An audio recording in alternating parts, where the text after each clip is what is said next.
Okay. All right. Kindly start with us with a prayer. Our most gracious and everlasting Father, we thank you for this wonderful evening. That Lord, as we are about to begin our studies, we pray that you come and be with us, open our minds, and then give us understanding so that we'll be able to understand everything that will be taught here. Just a many more blessings we ask. Through your Son, Jesus Christ, our Lord, we've prayed. Amen. Amen. Please, are you able to see my screen? Yes, please. Oh, okay. So you see the documents I've opened. Yeah. All right. So today's lesson focusing on the general professional knowledge or the professional general knowledge. As earlier mentioned in the briefing video, we said that the professional general knowledge paper comprise of three subjects. That is the literacy, numeracy, and essential skills. Now, the essential skills seeks to test candidates' knowledge on the national teaching standards. So, the national teaching standards, this is a manual, and that is going to be our main document or our source document for all our studies. Now, this is only a guideline. So what I'm going to take you through is only going to be guidelines. I'm only going to give you the guiding principles for every question. I will not be able to predict the exact question dito. However, when we go through the guide, we will be able to at least have a very fair and a good idea of what the examiner intends to examine you on. So let's go through the documents.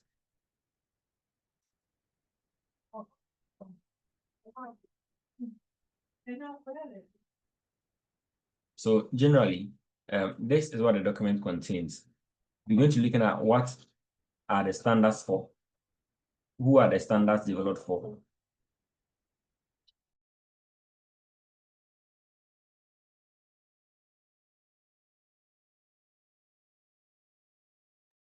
Hello.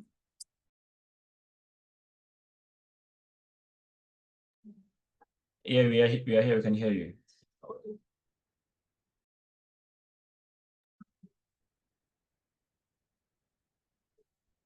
Please, can you still see the slides? Then we'll look briefly at how the standards were developed, the legal status of the standards. Then we now look at the standards itself. Please, can I be heard? Yes, please. All right. So this is not really examinable. However, I would want us to pay close attention to these acronyms.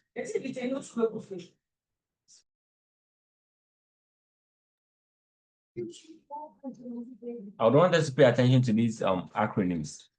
Though they have not been really examined before, although there's been a question on this NACA in one of the exams. There's been a question on this before. However, all the others have not been really examined. And I think the SMC has also been examined before. The School Management Committee has been examined before. So please, let's pay attention to these acronyms, what they all mean in full. So BEC, CPD, CRDD, GES, ICT, JHS, KG, MOE, NAB, NACA, NEA, NIB, NTC, NTCE, Francoff, PTA, SHS, SMC, TEB, UCC, UW, and WASI. So these are acronyms that we need to pay attention to.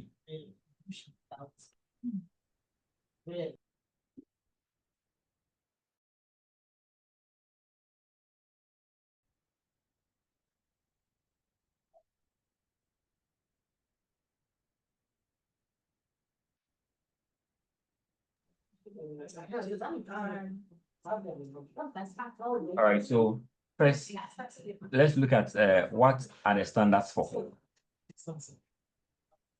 Can someone read it out for us? What are the standards for? The first 3 points, point A, B, C. Can someone read it out for us if you can see?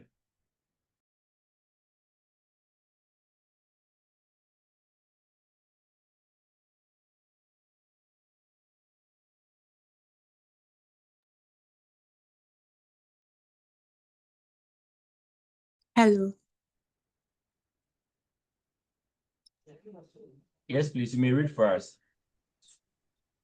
The National Teacher Standards set out the minimum levels of practice that all trained teachers must reach by the end of their pre-service teacher education course in order to play such a critical role.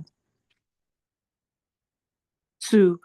These standards also inform teachers' development while in their first year as beginning teachers on their induction course in schools prior to licensing as professional teachers by the National Teaching Council and provide the framework for future professional and career development for all teachers.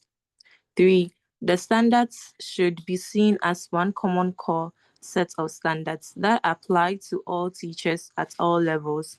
The exemplar that accompany the standards at the end of these guidelines gives specific examples of the standards in action at the kindergarten, primary, junior high school, and senior high school levels to give further support for those using them.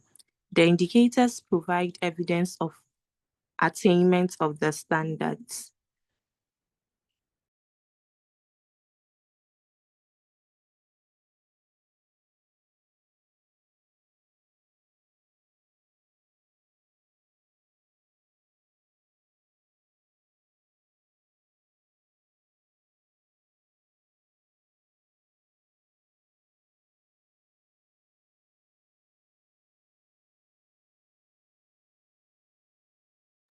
Please, should I continue? Yes, please. Okay. Demonstrate good knowledge in the relevant subjects and curriculum areas. Have a sound knowledge of learners' different ways of organizing their learning. Demonstrate knowledge and understanding of how different learning styles impact on teaching. Reflect thoroughly on the effectiveness of teaching approaches. Demonstrate good knowledge and understanding of how to use assessment to support learning and identify their own training needs and take responsibility for addressing them through lifelong learning.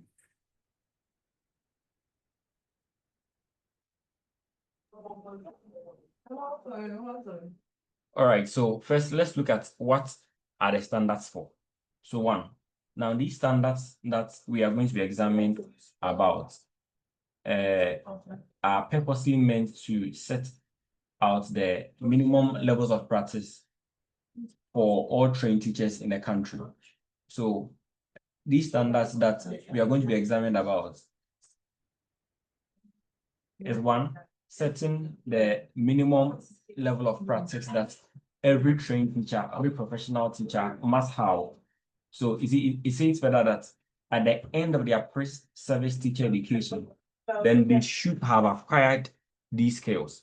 So that is to say that now, the first thing we need to ask ourselves is who then is a pre-service teacher? So let me ask, who is a pre-service teacher?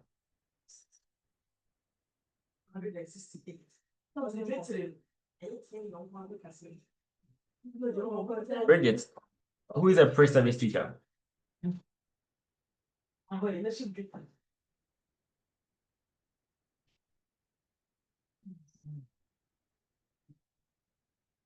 Bill, give it a try.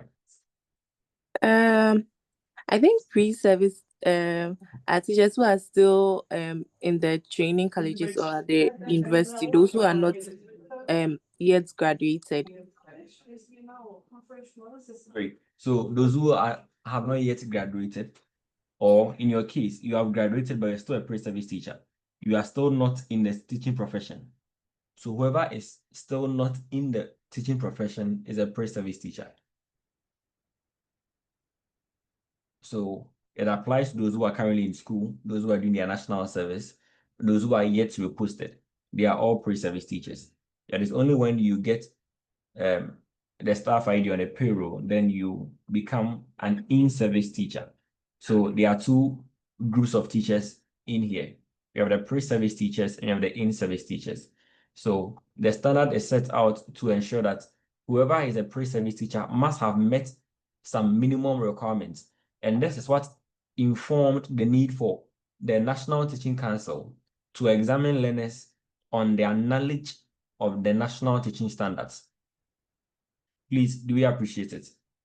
If you have watched the video earlier, you would have come across this very principle or this very background to the whole exam. Number two, the standards are also meant to inform teachers on their development as they progress in the teaching profession. Alongside, also provide an exemplar or a guide to how each of the standards that we are supposed to look at or exhibit are supposed to be effected in the classrooms. That was what are the standards purposely for. We have just seen that. Now, next is who are the standards for? Now, this can simply be answered as the standards are meant for all teachers.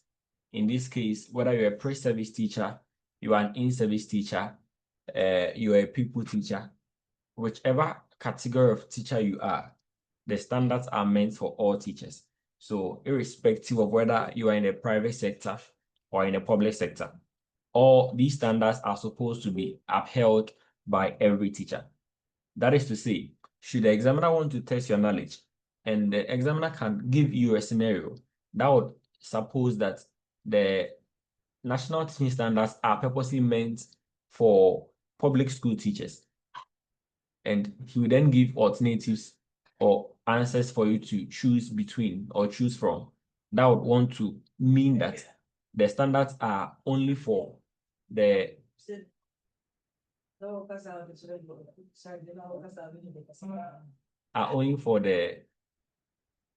public school teachers.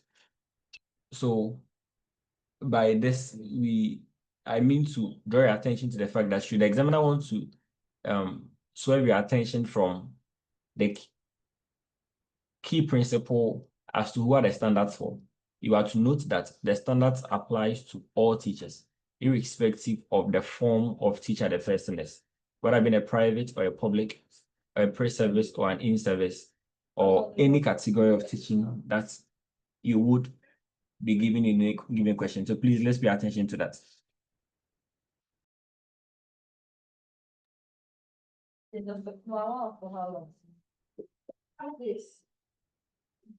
Now, how were the standards developed? I've shared the manual with you, so you can go through it. It has never been examined before, and I don't think it would ever be examined. So this only suppose that there was an extensive consultation that was done before the standards were developed. It is not so much of importance to us. Now, the legal status of the teaching standards.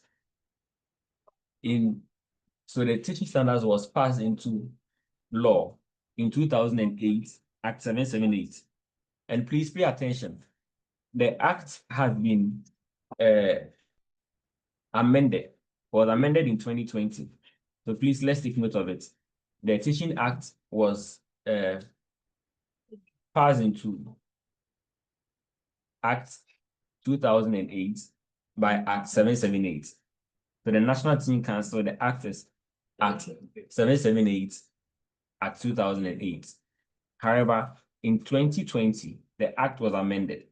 So please, let's take note of it. A question could be asked about the legal status of the national teaching standards. Please, are we okay with that before I proceed?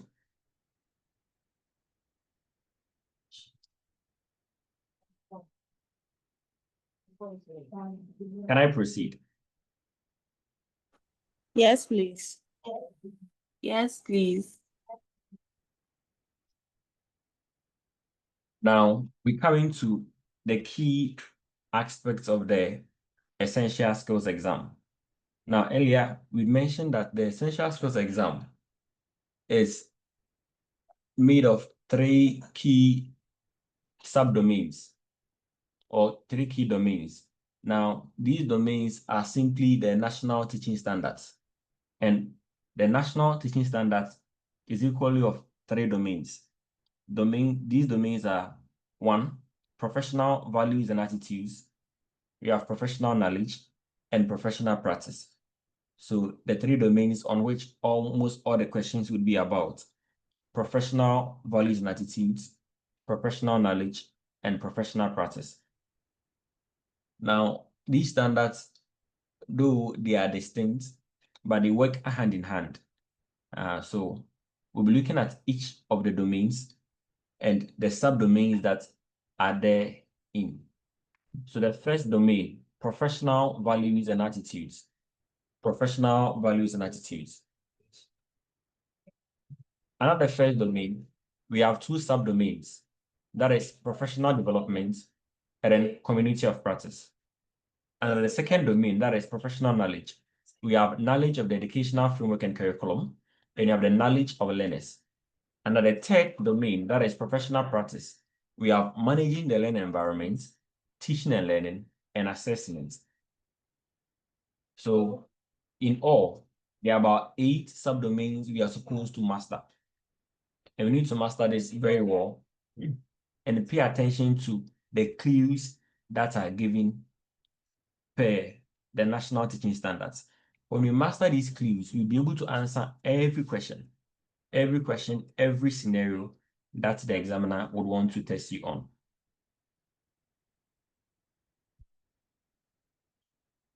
So before we proceed with the very first, professional values and attitudes, I believe that whoever is on this call must have watched the previous videos that we had done on professional values and attitudes. So please, for those who have watched, can you give me a summary of what the professional values and attitudes is all about?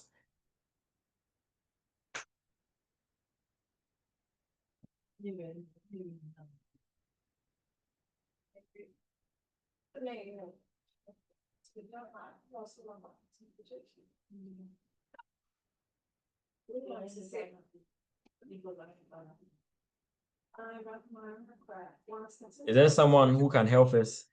If you have watched the video on professional values and attitude, I think it's about an hour. What did you learn from that before we proceed? Hello. Yeah. Okay, with the professional values and attitudes, it's kind of talks about the teacher and then the learners. So I think we have ways to improve teaching and learning, and then the ways to improve teaching and learning. You talked about the reflective practice, and then you said that with the reflective practice, it can be done before, after, or at the end of the lesson. Okay. Yeah. So, and you said that before the lesson, or let's say during the lesson, you can give an explanation of maybe, let's say, a definition, and then as time goes on, or as the lesson progresses, you be like, oh, maybe I could have explained it in a better way for them to understand, or maybe I could have done it this way or that way. Okay. Any other person to top up? Any other? Bridget and the others. Let me see. Who else on the call? Gina and iPhone.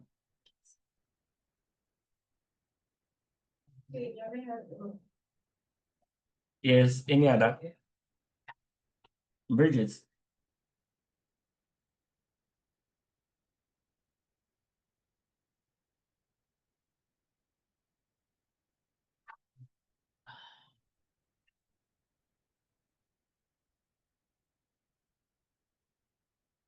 All right, so can someone take us through what is currently on the slide?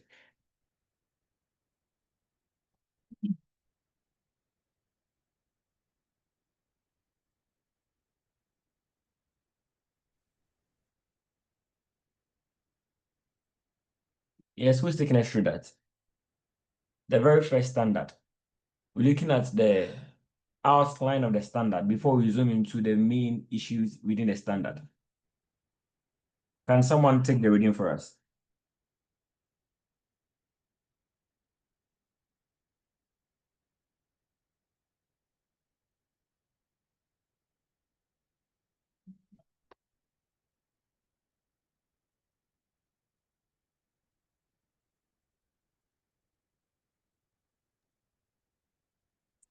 Please, are we reading on Please, the are we there? professional development? Yes, please. Okay. Then I'm starting from the A. Critical All right. and collectively reflect to improve teaching and learning. B. Okay. Improve personal and professional development through lifelong learning and continuous professional development. C. Demonstrate effective growing leadership qualities in the classroom and wider school. All The right. next one is community of practice. So hold on. Can you hold on? Let me throw more light to that before we proceed to community of practice. Okay. So under professional values and attitudes, the first subdomain is professional development. Now, under professional development, as Belinda rightly explained, the standard requires that every professional teacher, including the pre-service teacher, must be able to critically and collectively reflect upon his or her teaching in order to improve their teaching environment or their teaching and learning environment. So the question is, or from this, the examiner can then ask you questions that would seek to test your knowledge on ways a professional teacher can improve upon their teaching. But here, the outline gives us a clue as to how that could be done. It mentions a principle in teaching called reflective practice, as Belinda rightly explained. So as we go further, we would need to understand what is reflective practice. So please, if you are jotting down anything, you can pen this down. You need to understand reflective practice and how reflective practice can be used to improve upon your teaching and learning.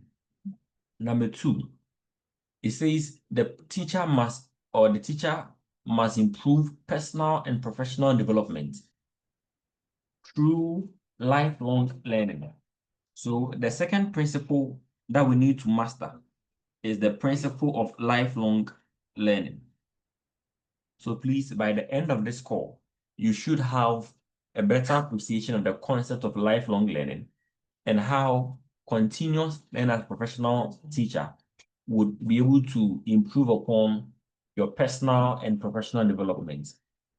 Alongside, you need to understand the need for teachers to attend CPDs. So earlier, when we're looking at the acronyms, I said, well, we mentioned CPD as part of the acronyms. So now we need to really understand what CPD is, the essence of CPDs in the teacher's professional development. So if you're on this call, before we end, you should have a better appreciation of what CPD is and its relevance. Then should any question be asked by the examiner in a form of a scenario, you should be able to analyze the question and answer it appropriately. Then the last part is the teacher should demonstrate effective growing leadership qualities in a classroom and wider school. Now, we understand that in terms of professional development, the teacher must be able to develop himself professionally, ethically. However, in discussing that, we're saying that the teacher must not only be selfish or self-centered, the teacher must also focus on growing leadership qualities among the learners in his class. So from this very principle, the examiner can then ask you questions trying to depict a scenario where a teacher is more of selfish or he's aligned to a particular gender in his class. And in all efforts to give up leadership qualities in a class, maybe the teacher is allocating those leadership roles according to his own preference or he's being gender biased in his leadership appointments.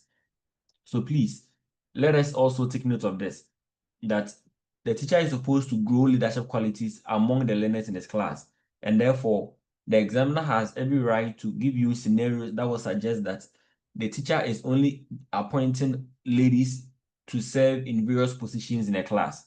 When it happens that way, it should tell you that automatically there is something wrong with the approach of the teacher, and therefore the answer you pick should be the one that will solve that problem. Please, am I making sense? Yes. Yes. All right. Now let's move to the second one under community of practice. Can you continue reading for us? Community of practice. The teacher is guided by legal and ethical teacher codes of conduct in his or her development as a professional teacher. B.E. The teacher engages positively with colleagues, learners, parents, school management committees, parent-teacher association, and wider public as part of the community of practice. F. The teacher develops a positive teacher identity and acts as a good role model for students. G. The teacher seizes his or her role as a potential agent of change in the school, community, and country. All right. So under community of practice, from the guidelines we are just going through, it means that the examiner will be examining you, the professional teacher, you, the pre-service teacher, as to whether you know the ethical codes of teaching. So a scenario can be presented to you, and you have to tell whether what the teacher is doing is ethical or is not ethical, is legal or is illegal. What the teacher is doing, does it contribute to a tort? So you need to know a bit of tort law, negligence. So the fact that you are negligent of something would not mean you are exempted from its punishment. So we need to know all of these things. As we go through the main content, you'll be exposed to some instances where the examiner wants to draw your attention to. So we should always be conscious when we move to the next stage where we're looking at this in more detail. Next is the teacher's relationship with others within the school environment. Now, under this, if you watch the video online, I think you came across school and community climate. Now, what it simply wants to mean is that every professional teacher must be able to have a very good and positive relationship with the people that he interacts with.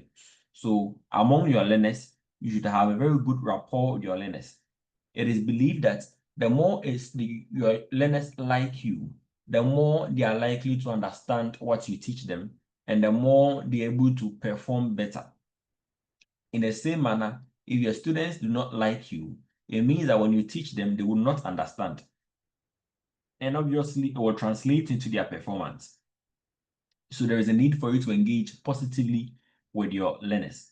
In the same way, you should be able to engage positively with your colleague teachers so that there could even be a need for you to discuss issues with them, topics, lessons that you think they are more challenging.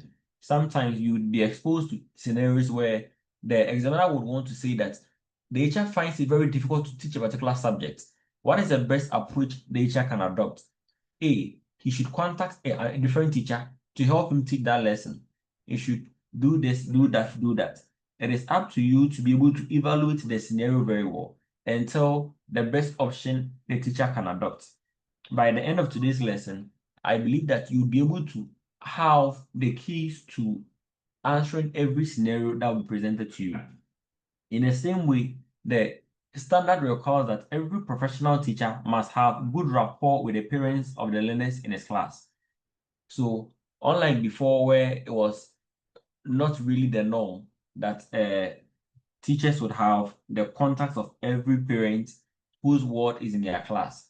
Now it is the norm that you should have the contact of every parent in your class so that you would be able to engage positively with the parents about the progress of their learners, of their words.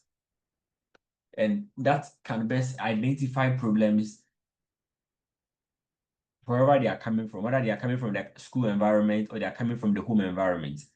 In the same way, engage possibly with the SMC, so the school management committee, with the PTA, and then the wider community.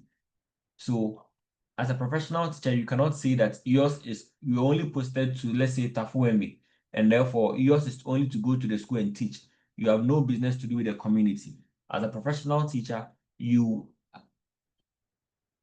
are mandated by the standards that should the community need your services, you should be able to render the service to the community.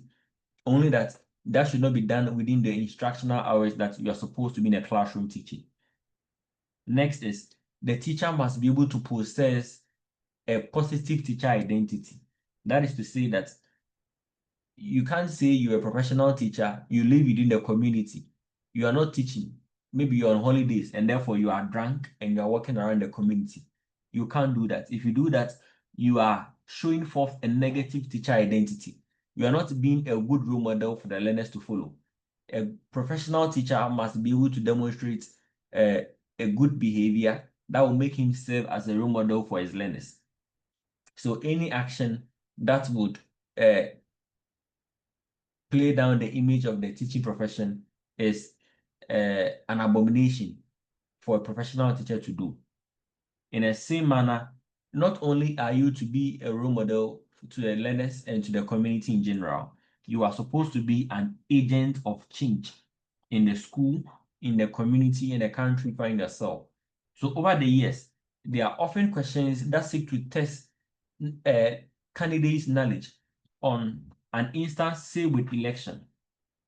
So, okay, so for example, bush burning. Now, bush burning is something that it is not accepted, and a case is being presented that the professional teacher within the school always tells the students to burn the refuse rather than inviting the waste collectors to come for the waste and go and then dispose at a very good site. Now, we have already said that bush burning is not good.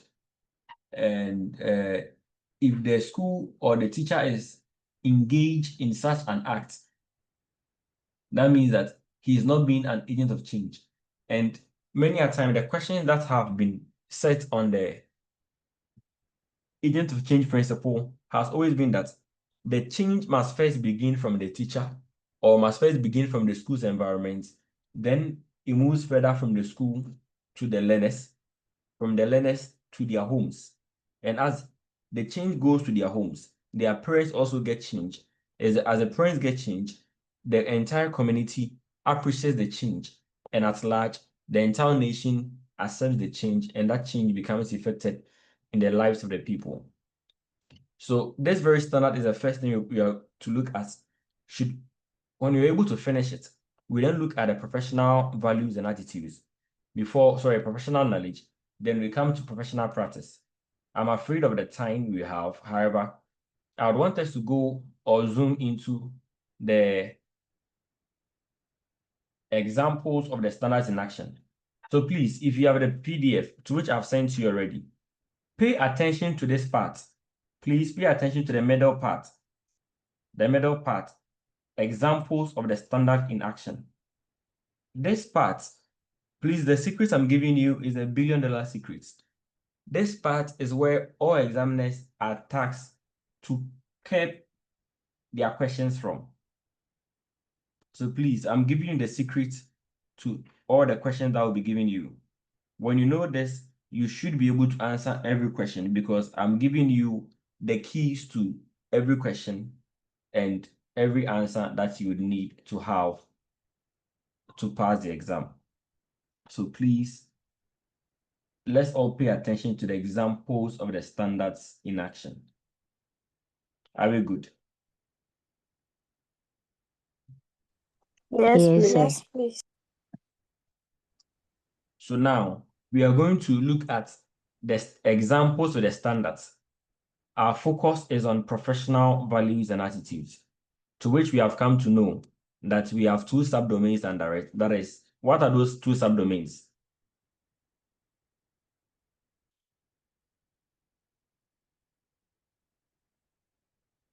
I'm listening.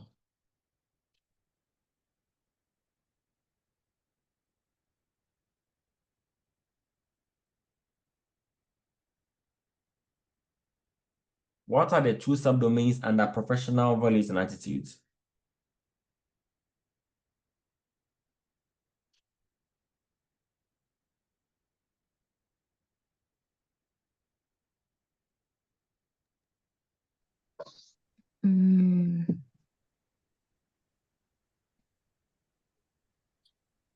So they are the It is professional development and community of practice. All right, thank you. That's right. So now, let's first look at the professional development. Point A. Can someone take the A for us? Okay, let me read the A. Someone will read the example of the standard in action. So A says that a professional teacher must critically and collectively reflect to improve teaching and learning. Can someone read the example in action for us?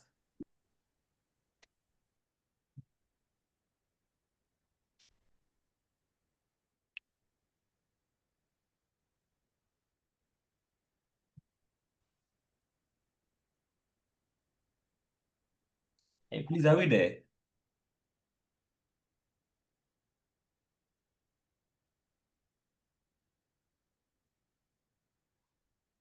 I'm sure I'm not alone here. The part I have highlighted, or is it too small for you to see?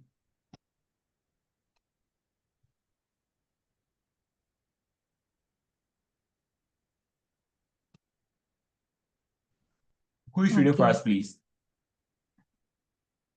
At least I'm reading. All right. Critique own practice, keeping in mind gender responsive practice, and shows agency in improving learning. Sometimes with a peer, mentor, or with a group of students.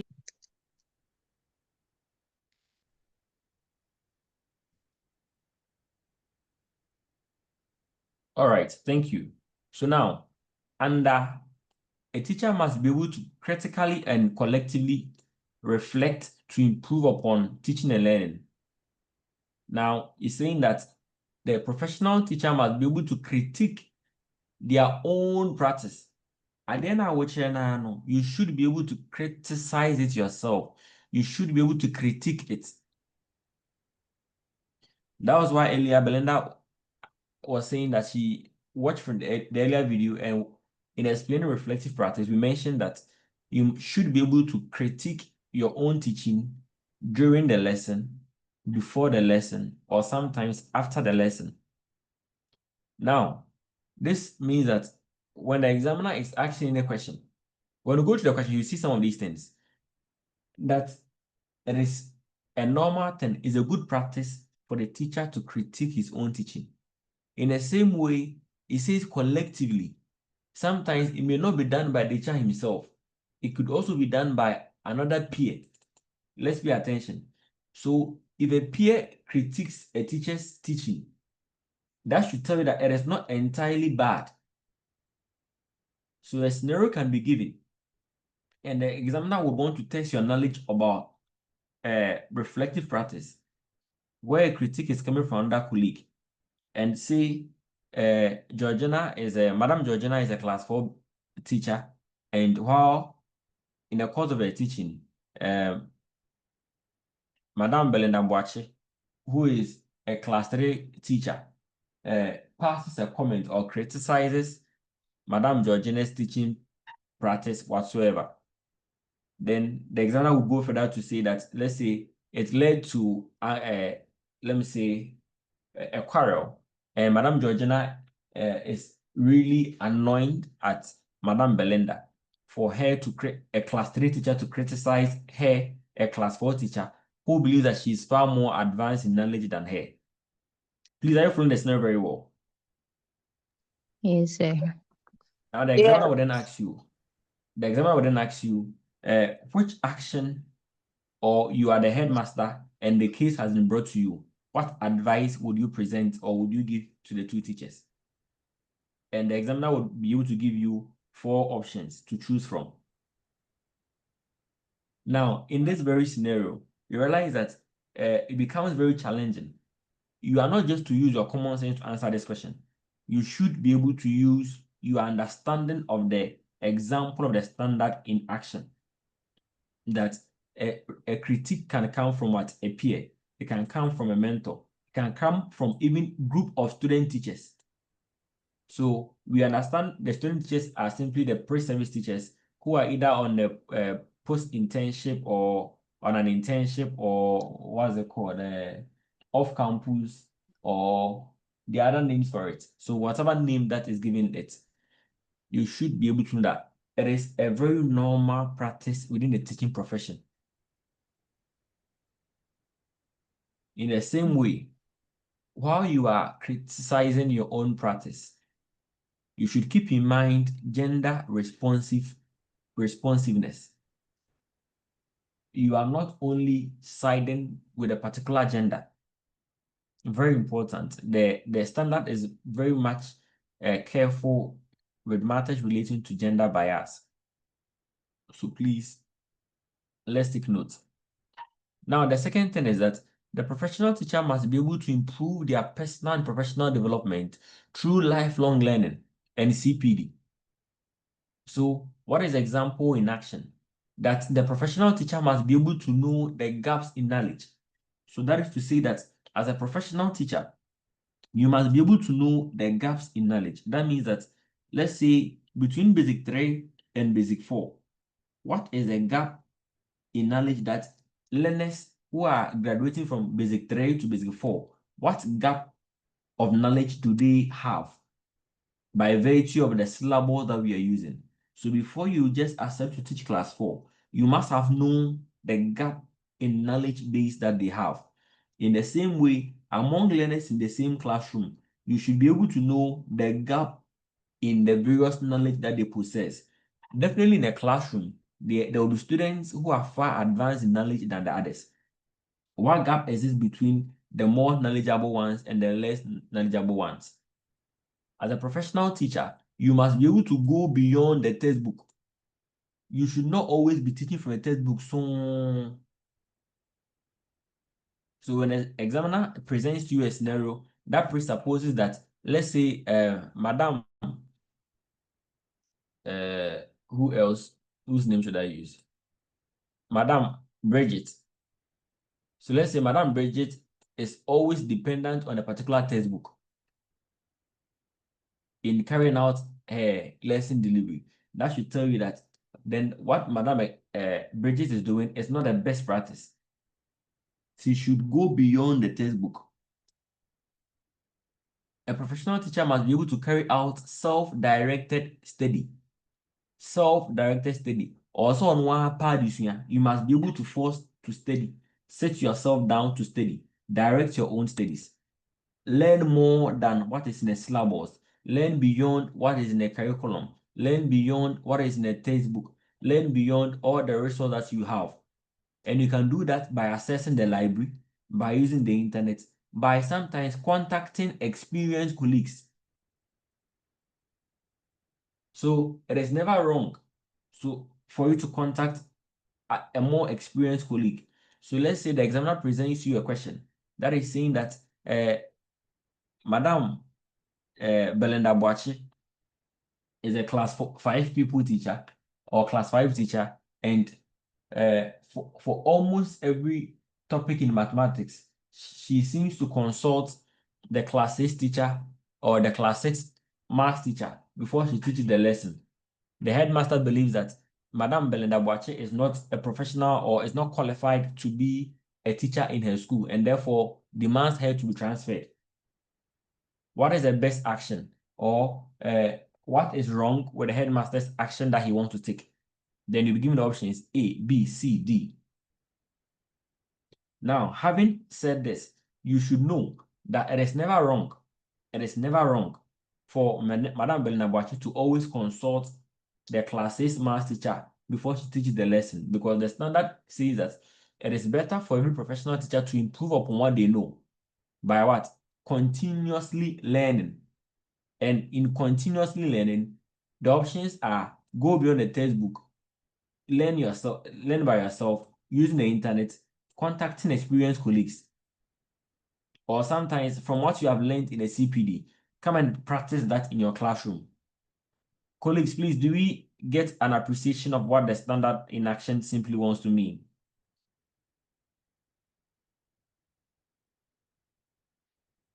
Hello? Yes, please. Are we sure when we get to the questions where we're looking at pure scenario-based questions? You see, earlier, if you joined the briefing, I mentioned that the exam is such that for essential skills, it is the most challenging. And that is why I prefer to start with that. We go through the content, how the questions are going to be set, how to answer the questions. Then we try some of the questions before we move to other lessons so that at least you are hit with the hard ones first. And before we get to the exam, you are more familiar with how the questions are going to be set, what it takes for you to answer them. And I believe that with that, you'll be able to really advance with it. Now, the third thing is that a professional teacher must be able to demonstrate effective growing leadership qualities in a classroom and wider school. Now, in explaining this, it goes further to say that the professional teacher must be able to delegate roles to females and males equally. So, an instance could be presented in a question form that says that for Madam Georgina de, no, or some PMMA 17 over class, she only assigns roles to only the females in the class. Now, when she does that, what is happening? She's being biased. It does not help grow leadership qualities of the males in the classroom. So the question is, what are some of the leadership roles that we have in the classroom? We have the board monitor, we have the board cleaner, we have the one who distributes books. What more leadership qualities do we have in the classroom? Leadership roles. We have the ones that when the teacher is done with marking, they often would call them to come and distribute the books to them. Like, it should be such that every learner is being involved. It should not just be the wabbing on teaching yes and Ramano. So please let's pay attention to. I may not be able to, within this short time, give you or mention all the possible scenarios that the examiner wants to examine you from. But there are issues that are very practical. They are everyday situational things that we go through in a classroom. So although I may say a few, but I expect that as I help to expand your horizon on the concepts that the examiner will seek to test your knowledge on, you should also be able to at least come out with various scenarios or instances on your own and be able to provide a very good or juxtapose them very well and create questions and answers out of it. So students who are volunteering, those who run the library, those who speak up in school meetings, and the teacher should not delegate roles based on gender and stereotype. So stereotyping is with the mad. You should not distribute or delegate roles based on stereotyping. Another key thing is that the word used here is delegate. Delegate, meaning that the mere fact that what the administration learn a business does not mean say learn a teacher no still na juma. So in delegation, it means that the responsible party is still you, the teacher. If say learner no crack when na asemba ho, it is the fault of the teacher, it is not the learner. So let's take note of it. So let's say I have assigned rules, and I said that in my class, let's say Rosa Mayao is the one who is to distribute or keep the books in the cupboard. Now it happens that per how she handled the books, some of the books have got or are torn for some reasons. It is not, you can't say the cupboard monitor did not keep the books very well, and therefore they are to blame and they should pay damages to either repair them or whatsoever. It is the responsibility lies on the professional teacher and not the learner, because the key word here is delegate. So you're only delegating. Let's take note of it. Any question on that before we come to the community of practice? Shortly after, we will look at a few questions.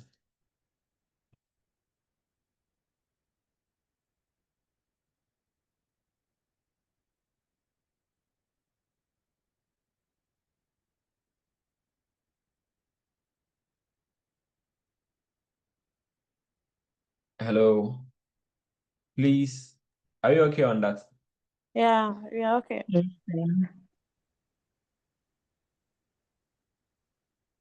Now, can someone read question 32 for us? I know the answer is already there, but it's fine. Question 32.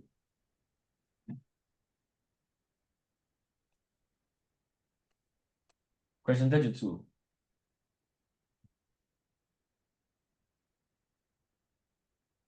Question 32. Some teachers argue that in-service activities for practicing teachers is a waste of time and resources because the teachers are already abreast with the requisite skills. The actions of these teachers show that they lack A, interest in going for further studies, B, knowledge of education as a lifelong process, C, knowledge of self-understanding, D, self-motivation in upgrading themselves. The answer is B, knowledge of education as a lifelong process. Now, why is answer B? We have said this already. In explaining it, I mentioned it. But why is it B? I want you to defend it. Explain for us.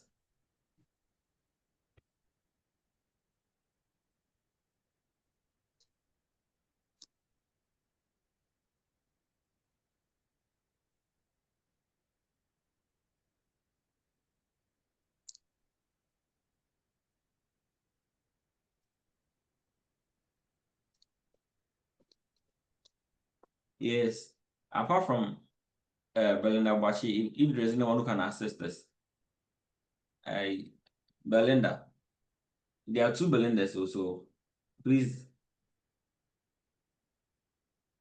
my boss Belinda, please help us. Hello. All right. Okay, so we said knowledge of education as a lifelong process. We said that we are saying that learning is a continuous something. It doesn't end because there are new things every day, and then you have to bridge certain gaps and all that. So maybe as time goes on, there are new techniques and other methods that can come your way, that as you go on and then learn them, you might be able to, maybe you're using this method to teach this particular subject, but as you're learning new things, researching and all that, you can come across different methods that, oh, you'll be able to learn and then use it to teach that particular subject better or something. Okay. All right. So that's good. So for this very question, you see, some teachers are saying that but they might CP design, they be a CP design, they are break. Do you get it? And it's a common thing. Your whole crown pass on your becker. So the question is saying that what does it mean they lack?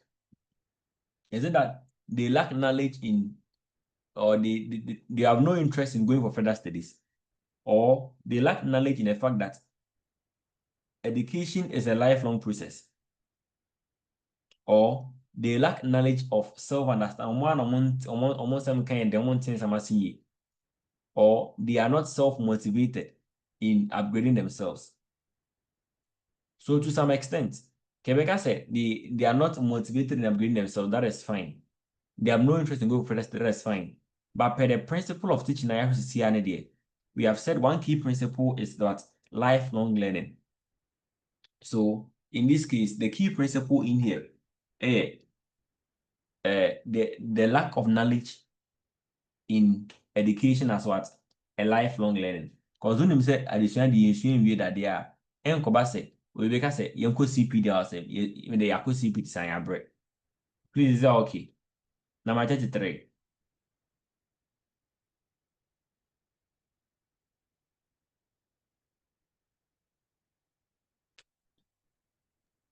Number 33. That's very self-explanatory. So I suppose that by now I've all read it. Let me see if I can get another question on PVA, professional values and attitudes.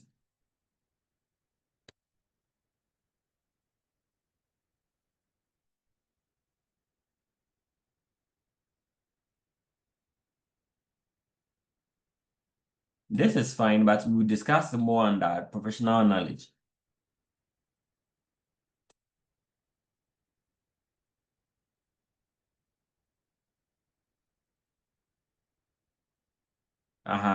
Number 48. Number 48, 49.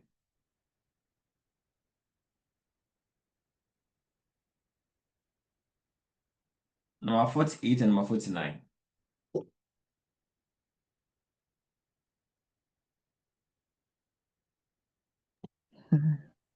Yes.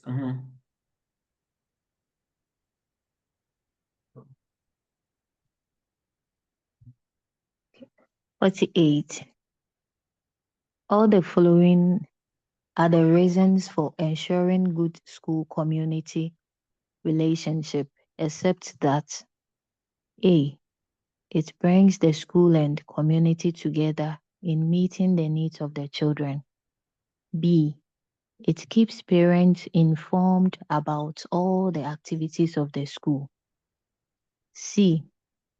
Literacy rate among the people is improved considerably. D. People's belief in the benefits and usefulness of education is reinforced. 49. So now, can someone explain why it is C? We are picking as students, easy for us to simply say. I know it's a because of being cancer now. I won't call the because it's C. But I want someone to explain to me, convince me why it is not A, why it is not B, why it is not D.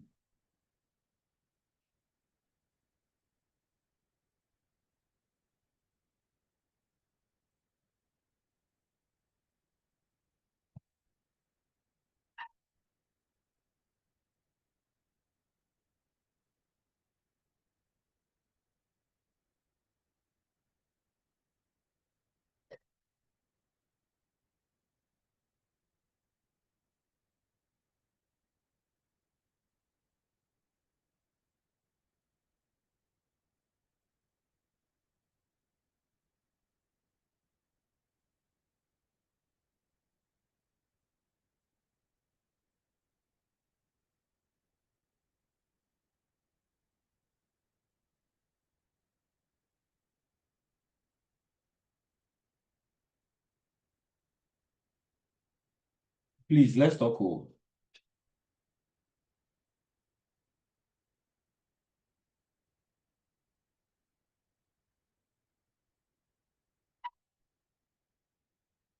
Hey, Obianga, sir. All right, so number 48. All the following are reasons for ensuring good school community relationship. Tiedi Kanka say the school must try to have a very good relationship with the community. Where I mentioned the school community climate, along as the teachers in the school against the community, and everyone must have that positive rapport. Now, which of the following is a reason for that? Now, when that happens, the school and the community come together and they're able to meet the needs of the children, true or false. That is very true. Again, when there's that good positive climate, it keeps parents informed about the activities of the school. That is also true. People's belief in the benefits of the use of education is reinforced. Now, since school in the community or that positive rapport now, it makes people believe in the essence of education, which is also true. But what is false in this is it does not change the literacy rate among the people.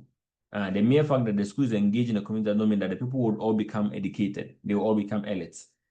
So that is it. So please, let's take note of some of these things. So what we are just looking at is a very examined area. When we went through it yesterday, we saw that there are 9 questions in every exam around that. So please, let's pay attention to it. Now, this is also one of them. This is one of them. So, very important. Let's all try to pay attention to. Now, number 61. At a professional development workshop, a teacher sought knowledge about ways by which he can improve or can promote reflective teaching. So you see, reflection that we mentioned has also come here. I will not go through the question entirely with you. So please, let's take note and take what we are discussing very seriously.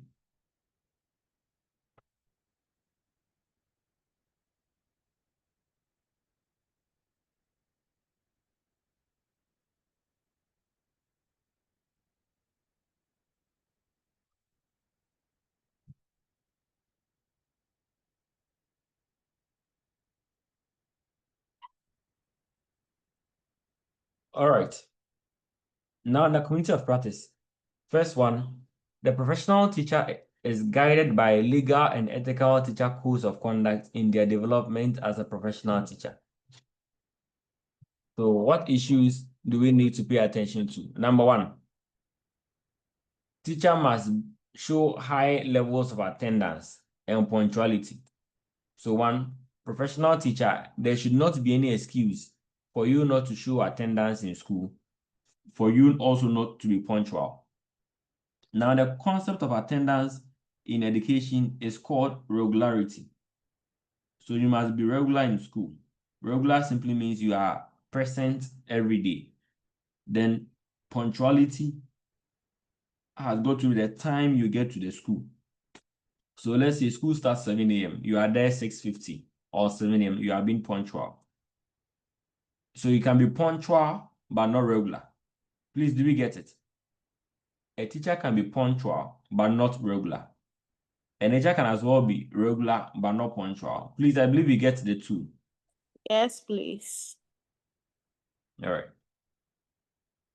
Now, in the same way too, as a professional teacher, you have to check these things among your learners. Are your learners being punctual or they are being regular? Or they are able to exhibit both behaviors? Let me mention this. When you want to check regularity of learners in your class, what we use is the attendance book. If the headmaster wants to check regularity of teachers, what the headmaster would use is the attendance record or the staff register. If you want to check the punctuality of learners in the school, it has got to do with the time that they come to school. So let's take note of it. Again, the professional teacher must have high regard for all educational policies and the policy of the school that they teach in. The teacher must as well have respect for male and female dignity. A professional teacher must avoid exploiting learners. So here, I remember one of the questions the examiner asked learners or asked candidates that as a professional teacher, the professional teacher wanted to use a particular, let's say TLM. Now the TLM, he had to print it. And the teacher asked the learners to inform their parents so that when they are coming to school the following day, they all pay 1 cedi to contribute to the TLM that he's going to be printing and give them. Now, one learner came to the class and said they did not have money. The parents did not have money for him to get the teacher that money to get him the TLM. And the teacher sacked the learner from the class. Now, describe what is wrong with the action of the teacher. Can someone help? Please, the question again. All right, so per the question, the teacher, in trying to help the learners to understand what he was teaching, he asked that they all pay, let's say 1 cedi, so that he prints the documents for them, so that they will all have a copy. But particular learner who said did not have money, the teacher had to sack that learner from the class so that those who were ready and they had paid would benefit from the lesson. So the heart of this question was the examiner wanted to draw teachers' attention to the fact that in no way should you be taking money from the learners. Though even for this, it was for a good cause, but you do not have to take any money from the learners. More importantly, in this case, where the learner did not have the money, the learner had to now be sacked from the classroom. In that case, the learner is saying they don't have money simply because perhaps the parents do not give them money. So if you sack them, it means that you are trying to exploit the learner in a way. So the learner is vulnerable and you are making the learner more disadvantaged just because now for any scam. So it's a very key concept. Now in recent times, it has become a subject of debate for when a school sacks a student for owing school fees. It is really also not a very good practice. Now, the issue has always been with the tort liability that I mentioned earlier. You see, as a common student, you see, now what happens?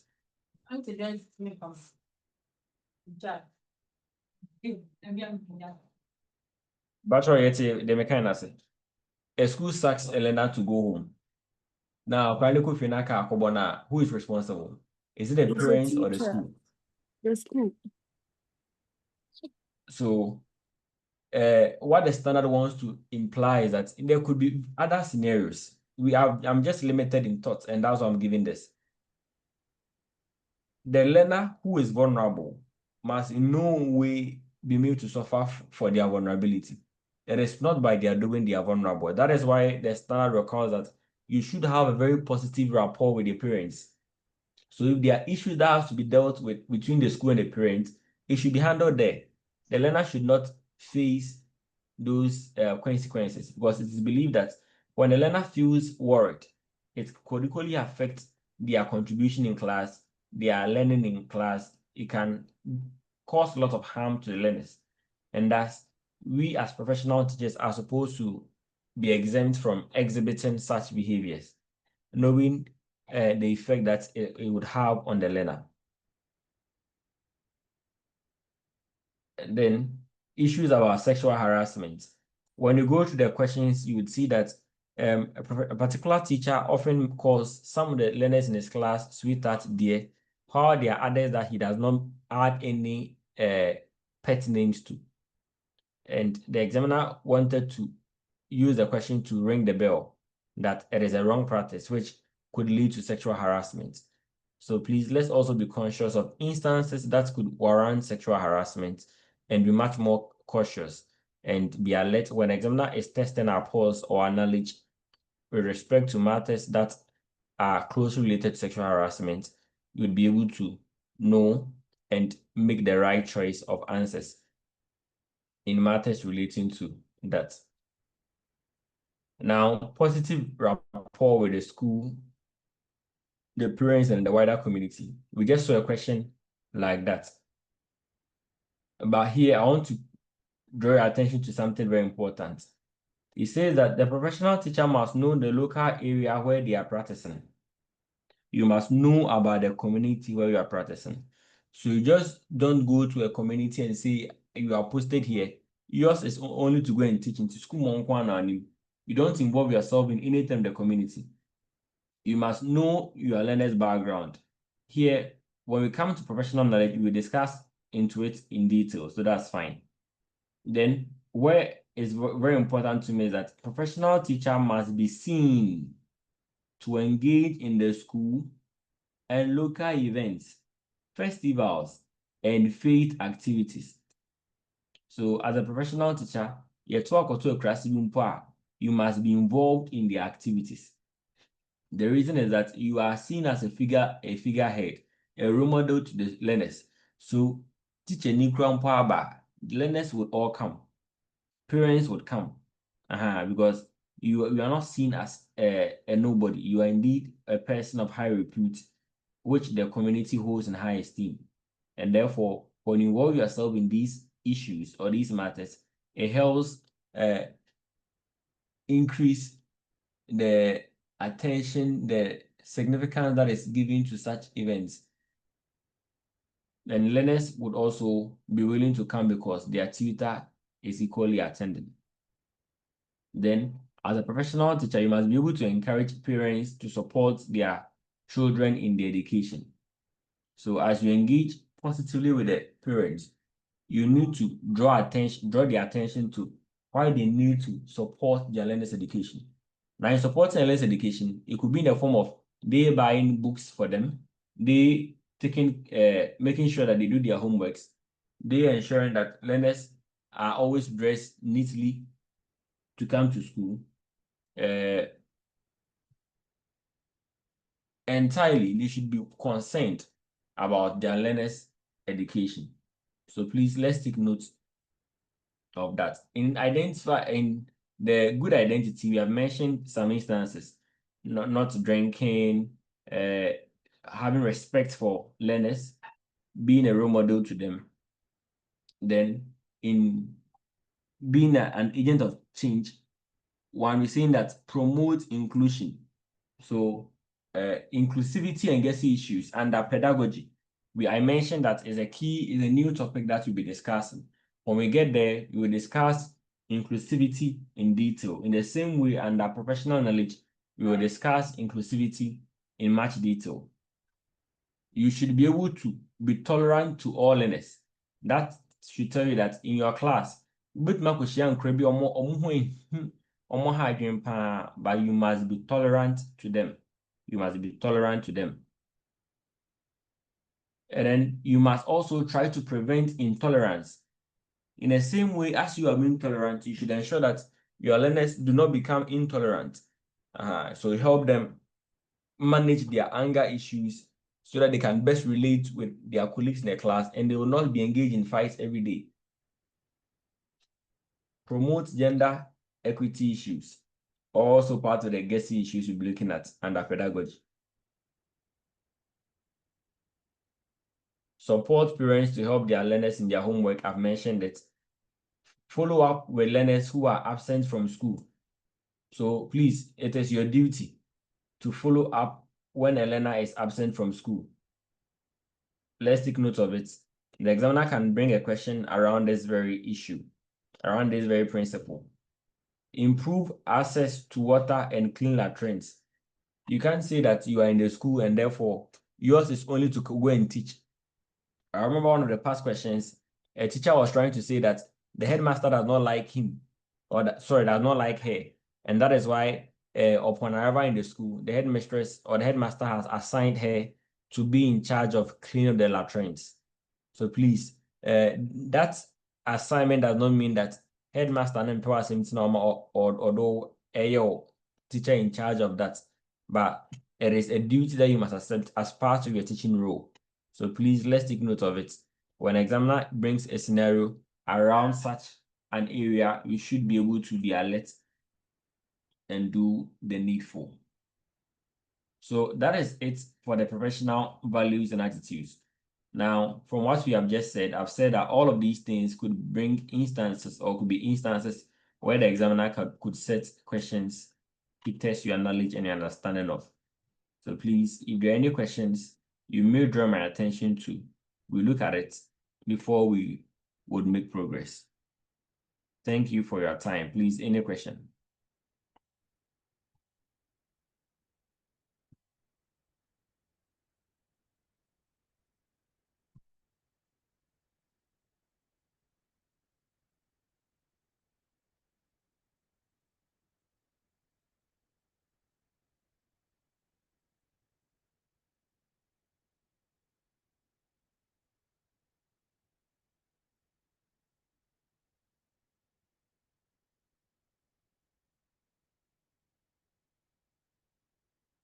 Hey, are we there?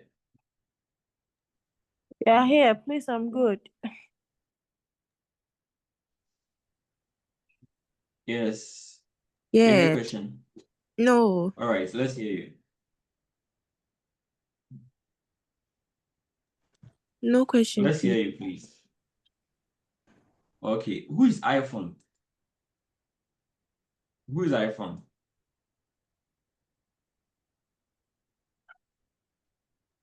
iPhone, please, who are you? Is there no name attached to it? Only iPhone. Yeah, it's only iPhone I see. Really? Yeah.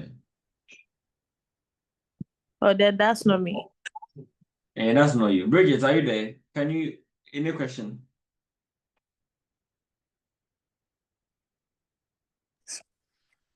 No, please. Belinda?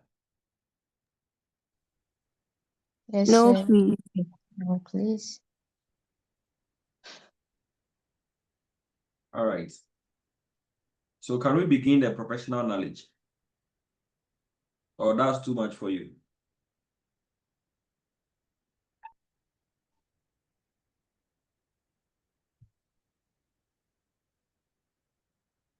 All right, so then let's begin discussion on the professional knowledge. Please, who amongst us has watched the video on professional knowledge?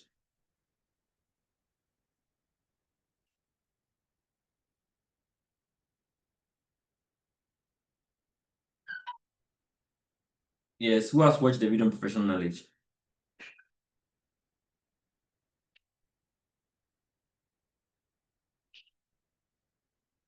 Please, who has watched the video on professional knowledge? Oh, meaning say yeah, you corner so videos near here you.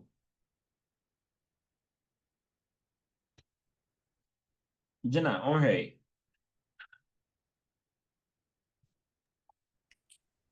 Oh, and I'm sharing you know, I'm share. And then I was saying, can we share an answer near to us?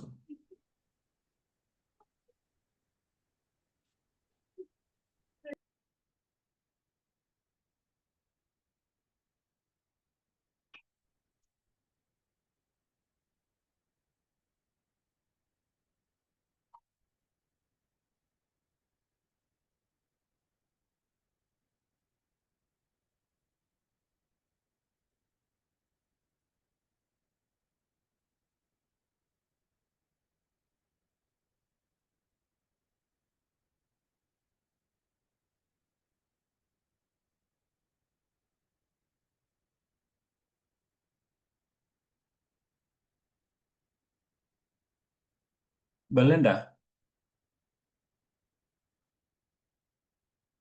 Basho, I know you have watched, so you please talk. What did you learn on that?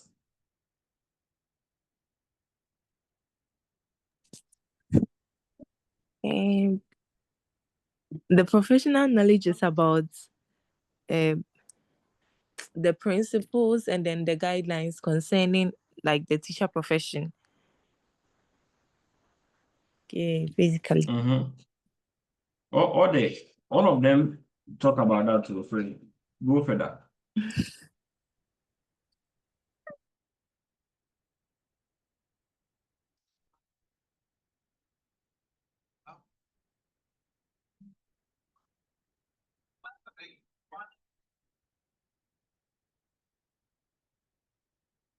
Oh, is that an issue?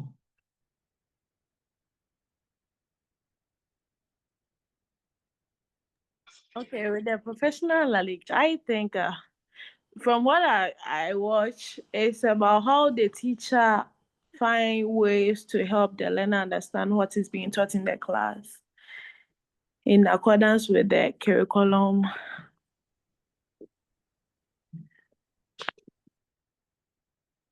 Okay.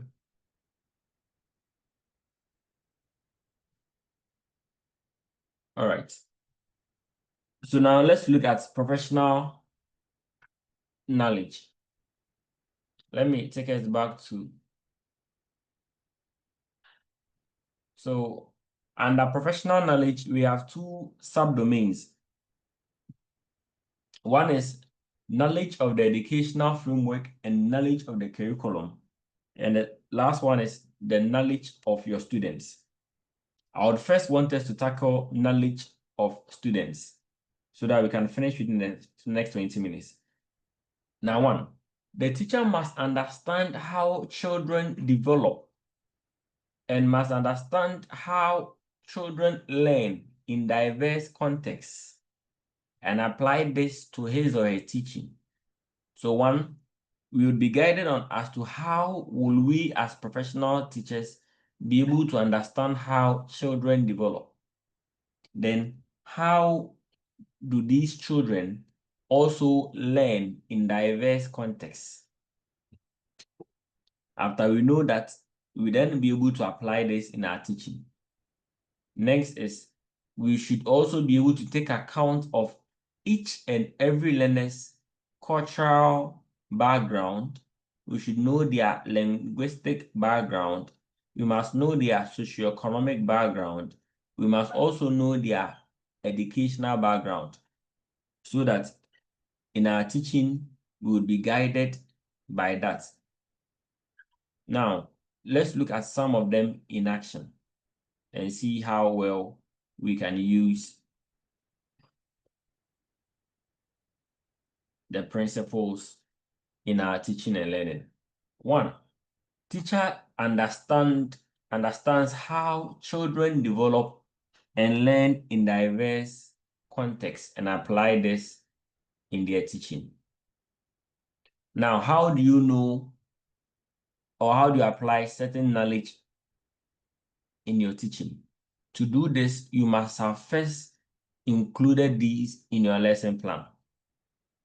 So in your lesson plan, where you detail how you carry out your instructional delivery, you must have gathered knowledge about the learners before you're able to put everything to plan. Now, how do learners learn in diverse contexts? Given different scenarios, how do they learn in diverse contexts? What teaching methodologies would fit for a particular topic?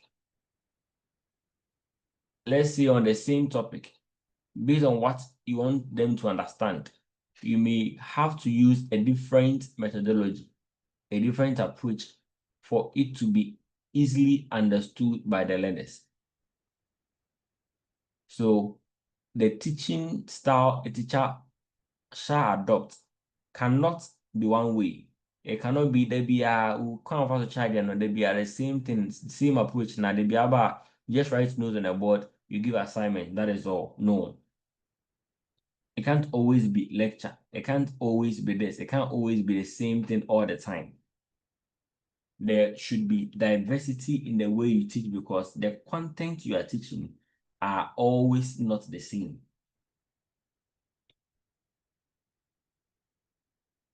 Next is in terms of taking account of their various cultural backgrounds. Here, one principle that we need to know is a principle of code switching. Code switching. Please, can I hear code switching? Code switching. Code switching. Code friction. Now, code switching, what is code switching?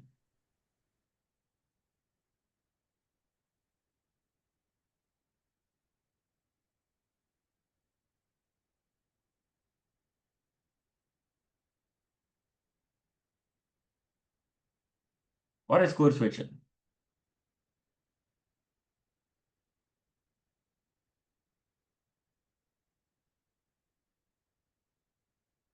Any idea? That is no idea. All right, so code switching is while you're teaching and presenting in a particular language, say English language, you see, sometimes as you are teaching, you even reflect on what you are saying. And it appears to you that what you're teaching, what you're pushing is not really pushing. You're pushing, but the learners seem to be far away from you. They are not really understanding. So just as you're explaining the concepts, you then tend to change your tongue into a vernacular. So turning into vernacular just at a point where you are teaching in a particular language is what we term as the code switching. For example, a teacher must learn to take account of and respect of the learner's cultural, linguistic, socio-economic, educational background in their learning, in their teaching and learning. or in their lesson plan and delivery. What I think seeks to explain is that bra teacher ni no chade no or say or man ni ko akra linguistic background nti ase eni nim de fa kasa ho aha also timi hu akra background. Now you see, from just as I was explaining, I was trying to explain it in English, but just then I converted to Twi and I began talking in Twi. As this lesson has been progressing, I have code switched a number of times. There are times where I'll be speaking in English, then just there I would turn the tongue to Twi. That is what we term as code switching. Now the standard says that a teacher may code switch as and when necessary, so that the learners would be able to understand what he or she is teaching. Sometimes when you're teaching, before you realize, you be talk, you think that you are teaching so much. But before you realize, the learners are lost. All because of not also. And I say, the language you're using is not really helping them to understand.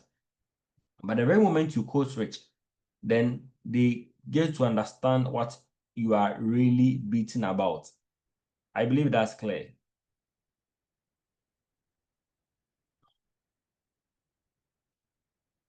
So when you know their linguistic background, you know their language background, then it would inform you how and when to code switch.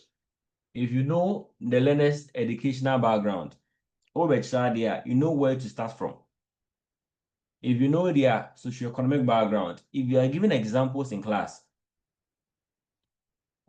how are examples on Matthias? Kapia and say my man friend is saying. Now let's say you are teaching in a rural area. Who can say a Stanley Cup? One year careful Stanley Cup no old back catch each other the crowd kanda. Because you did not pay attention to the socioeconomic background of the learners. You must know that in the environment where you find yourself, the example you're using, no one knows it. So if you don't pay attention to their background, you might end up making so much noise to them. Is that okay, please? Yes, sir. So let's take please. ourselves through it. Now, teacher investigates and take note of learner's background. So it is up to the professional teacher to be able to investigate every learner and know about each one's background, whether it being cultural, linguistic, social, academic, either of them. Know every learner's background. Now, gone were the days when we use cumulative record. When you move to a new school as a professional teacher and you ask for the cumulative record, it would tell you sufficient knowledge about the learners. I don't know what happened to Ghana's education and then cumulative record of a sudden we can't really find a system. Or is it still there? And I have corner crown, so you know the crop.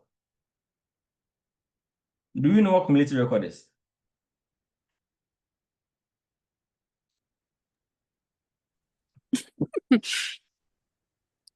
I asked them.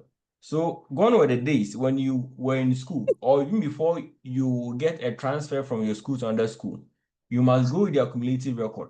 It tells where you stay, where you come from, where your parents come from.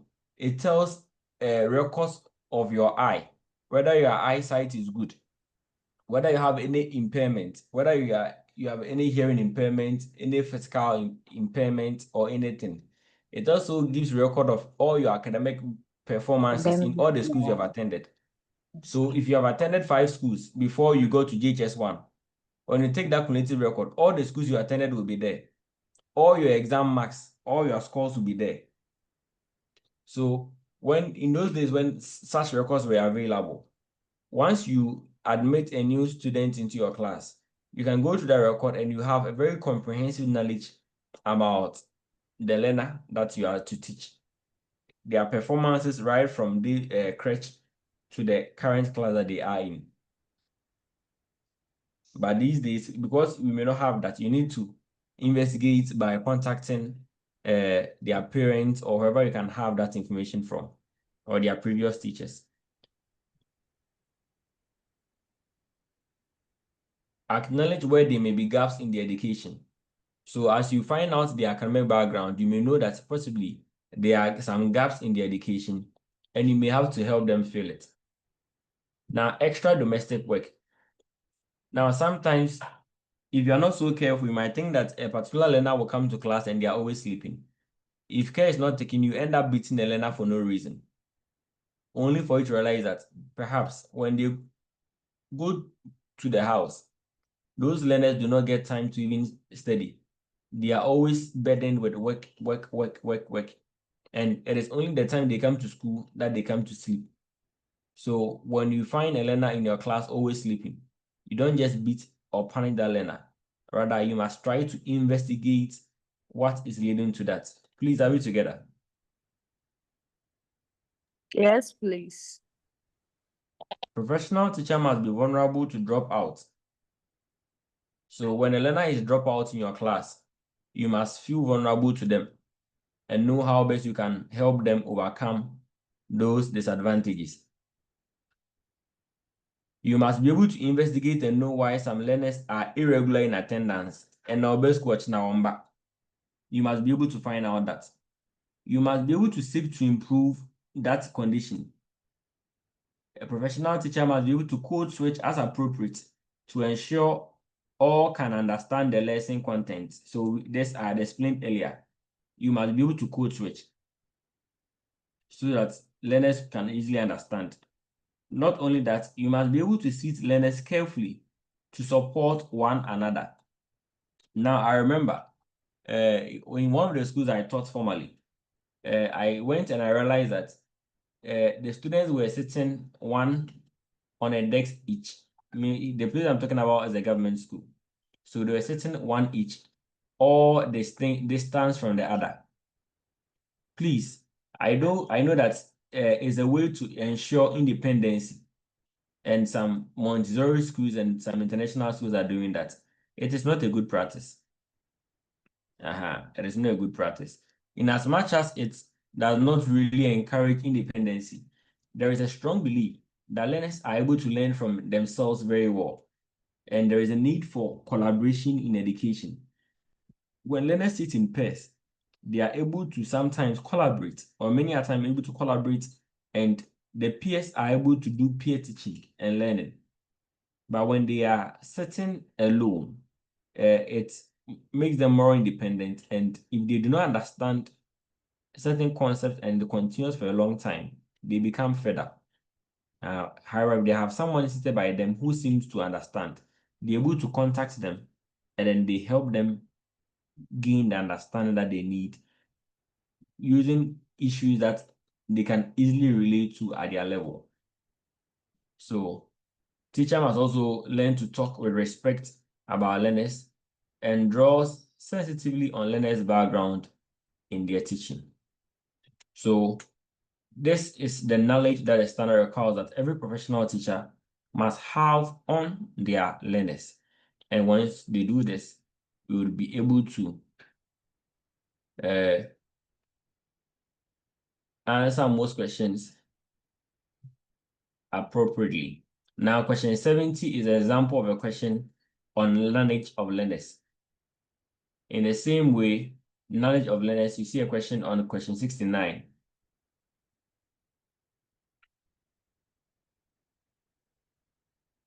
Question 68, the same thing.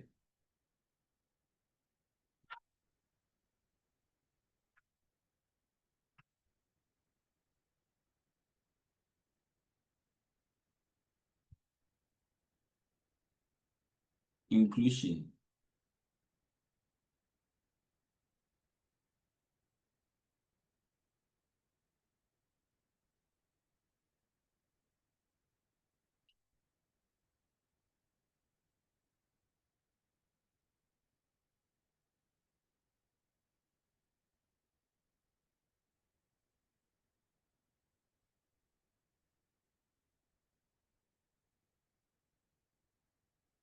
Question 56, and many others. So please, I will share with you some questions for you to try.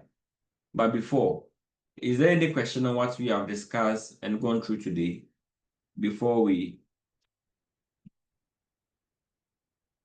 I ask a few questions for you to answer?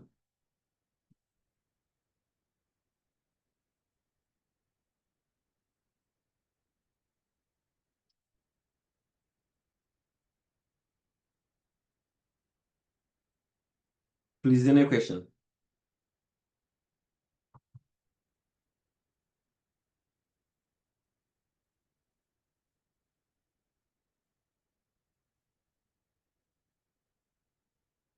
Any question, please? No, sir. Are No, you trying to tell me that when I get you, say, questions to try, you'd all be able to answer without disappointing me? Yes. Did I hear the yes from? Who did I hear the yes from? Was it only Jenna? yes. And I can I? Yes, yes. Belinda and Kwane Kasao. Second Belinda. Little Belinda. So you have big Belinda, you have little Belinda. Little Belinda, any question? No, sir. How about if I give you a question? Okay. Hey, it's not easy in Africa. Easy. I mean, yeah, I think I'm easy. Bridget, Yes, any question for me? no, please. How about a question from me to you? All right. So then I would also say to you, I'll get you either 5 or 10 questions for you to try on what you have just discussed. So maybe 10 Okay. questions on professional Okay. values and attitudes. Yeah, I think that should be enough. All right. All right. So please, if there are no questions, then that would mean that is the end of today's lesson. Tomorrow, we'll continue with the professional knowledge, focusing on the knowledge of the educational framework and curriculum. Then we look at professional practice. Are we okay on that? So Yeah, please, if you yeah. have not watched videos, kindly watch them Yes, before we meet. Please, our time is very limited. Our time is Yeah. very limited. So please, let's speed up with the content I've given you. Just speed up with the pace you are watching them with, and let's make everything a success. More importantly, I think some have made payments, others have not. So please, if you know you have not, kindly do so before time. So if there are no questions, I would send questions to you privately because I don't know, not all of the people on the page partook in today's class. I would want to send the questions to only those who were part of the class. So kindly DM me, I'll send you the questions. Then you equally DM me with the answers. Don't share them on the page. Let's be more selfish. So that is it for this evening. See you tomorrow, same time. Bye-bye. All right. Bye, Thank everyone. you. Bye Before we bye. began with a prayer said by Big Belinda. So Bridget would say the closing prayer.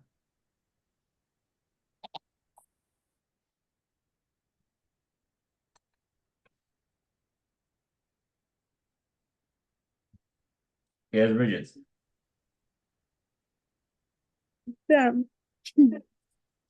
I want to say one prayer. Okay, we are praying. Okay. Yehowa ne yɛba nkɛseɛ, Agya ɛne Nyame yɛda wo ase. Papa, yɛba w'anim Ɔma, yɛbɛsua adeɛ yɛnim, yɛsrɛ sɛ biribiara a yɛsuaeɛ bia, wobɛdom na woayɛ yɛn nkaekaefoɔ. Ma yɛn intensive memory a yɛde bɛsua no duru hɔnom a yɛakae atwerɛ biribiara a yɛtikyɛni yi ɛbɛkyerɛ yɛn. Yɛhyɛ wo sɛ abere a yɛkɔ akɔda yɛdom ka yɛn ho boa yɛn na bɔ yɛn ho ban. Yɛfiri ɔhaw ne amanneɛ biara mu. Na ade pa kyɛn yɛde n'ase ani kabea ahyɛ wo din kronkron no animuonyam. Yɛyi na yɛsrɛ wɔ ɔdɔba Yesu Kristo Nasaret ne din mu. Amen. Amen. We do a nice on about opening prayer and my room. Yeah, dear. How much now the open prayer and I can have my way. All right, so good night all. Nice, same to you. Bye bye. Right.